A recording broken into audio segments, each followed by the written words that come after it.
Good afternoon, good morning, everyone. Good morning. Before you start, I need your phone because this isn't working. Hey, would you like my phone? Not working. I'd like to say a few words about Lions International on the 100th anniversary. 100 years ago today, the United States was involved in the Great War along with all of Western civilization. Understandably, people were suspicious about one another and didn't really want to help each other. And there was this young insurance executive in Chicago with a naive idea. The idea was that if people wanted to help one another, if we banded together as one strong organization, we could do more than individuals each could do. I have a feeling that's going to continue.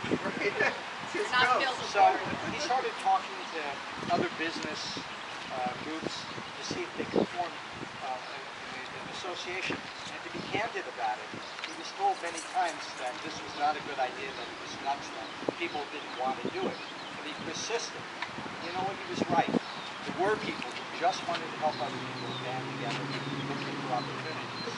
And so in 1917, while we were still engaged in the Great War, a war, by the way, in which 38 million casualties took place, he formed this organization to help people. And he wanted it to be international in scope, and so he started visiting Canada and other countries and expanding it. By 1924, he had the great foresight of inviting Helen Keller to our first international convention. By that point, Helen Keller was a fairly famous person. Most of you know her story because it's taught in schools today. Helen Keller, born blind and deaf, and could not speak until her parents found a teacher who would work with her to break through that barrier of blindness. And so,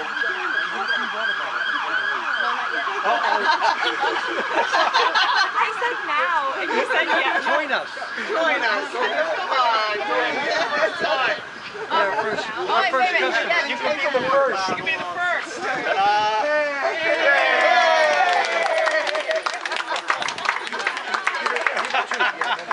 That'll cost you $2.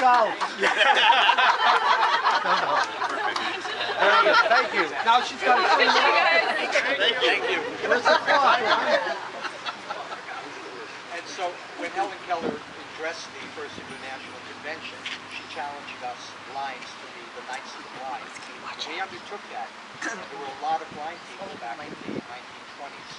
Over the years, we've done so much in Lions, not only to eliminate preventable blindness, but also to aid those who are already blind with seeing eye dogs. The idea of the white cane was a Lions idea initially. And of course now we have technologies that aid people who are completely blind or those with low vision. Thank you.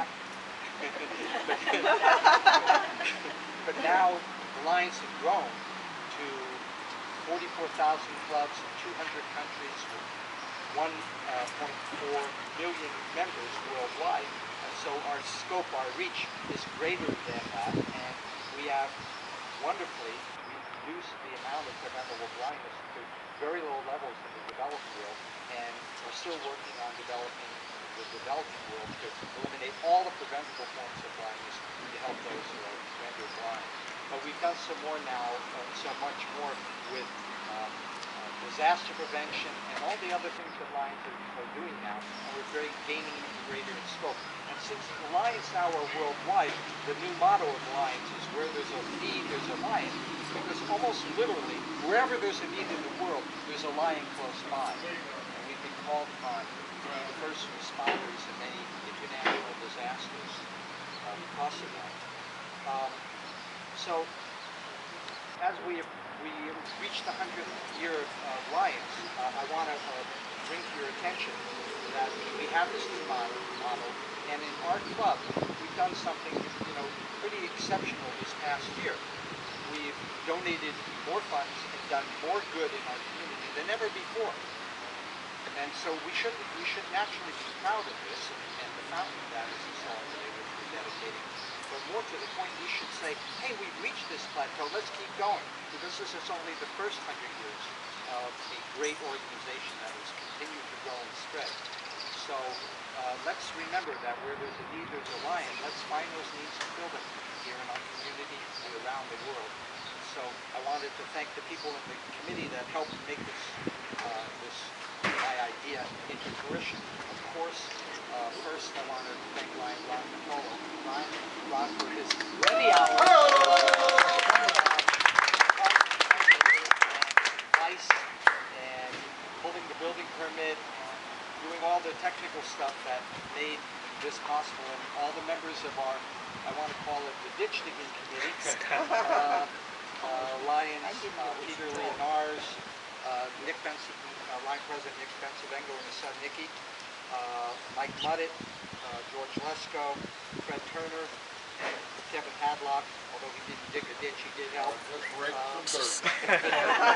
That was helpful. I also want to thank the Park and Rec Commission for moving through with their approval promptly, and the Board of Selectmen for also quickly approving the fountain and waiving the building fee, so we didn't have to pay any fee at all in order to pull the building permit to put in the fountain. So we as the Lions Club can take great pride in our accomplishment. What we've done here will benefit our town for many years to come. This fountain is designed to be permanent. It will last for as long as we last, unless it undergoes a great calamity, and I hope that it never will. And we dedicate it not for ourselves, but we dedicate it to the town of Orange, because we did it for others.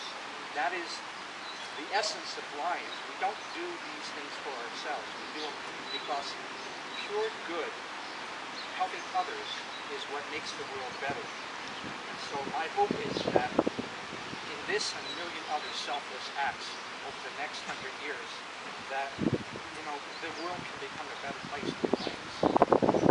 That's all I have to say. As I said, I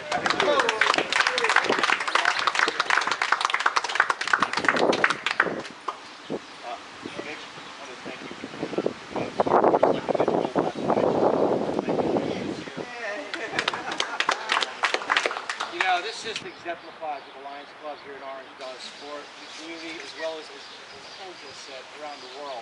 But it's so nice to see the give back to the community. And I got to tell you, when I saw the agenda that had the picture of this on it, I was like, wow, what a great idea. And you've got Fido size, you've got adult size, you've got Mitch size. You've got everyone's covered here. And in this particular area of town, the fairground, you can see, for those of you who've been here, let's say 15, 20 years or longer, you've seen the things that have happened on this fairground. So many people have put so much time and effort to make it better. The pavilion you're standing under, the other buildings, the gazebo, the addition to everything else. And so this has become such a focal point of our community. And of course the walking track we put in probably about 15 years ago. It was good for you every day. Snow, rain, shine, doesn't matter. When people come along the walking track, and here they'll have an opportunity to stop, hydrate, and keep going. And I think it's going to get plenty of use. I've already heard a few people say they've noticed this and they've appreciated it already. And I think also tomorrow night, I think we'll get plenty of use during the fireworks, for Independence Day concert and fireworks. But thank you so much, because it really exemplifies what the Lions Club does here in Orange, beyond everything else we do. The Easter egg hunt, the Thanksgiving dinner, the wine tasting, everything else. There's so many things you guys do. It's so fantastic what's given back to the town. To have this here as a permanent fixture and recognition, so that the people of the town know there's a Lions Club and what the Lions Club has done for our town. It is great, and I thank you on behalf of the town, the Board of Selectmen. They may be here for many years to come. Thank you.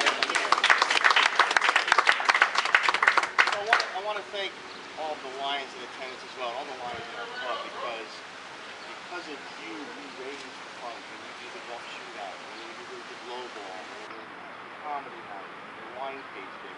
That's what pays for it. All that hard work. Thank all of you. We dedicate this not only to the town of Orange, but for the people in the town of Orange.